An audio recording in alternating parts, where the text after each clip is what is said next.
How to like notes on Instagram. Hey everyone, in this video tutorial, we're showing you how to like notes on Instagram.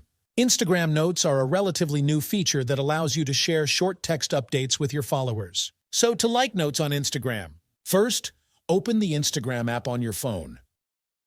Head to your DMs by tapping the messenger icon in the top right corner. You'll see your friend's notes displayed at the top. To like a specific note, simply tap on it. You'll see a heart icon on the right side. Tap that to like the note.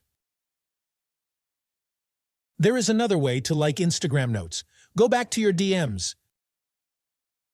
Double tap directly on the note itself to like it. It's just like double tapping a post.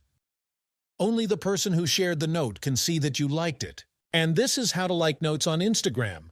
With these simple steps, you should be able to like notes on Instagram. If you have any questions about notes on Instagram, feel free to leave them down in the comments below. I'll do my best to help. Thanks for watching. If you found this video helpful, do not forget to like this video and subscribe to this channel.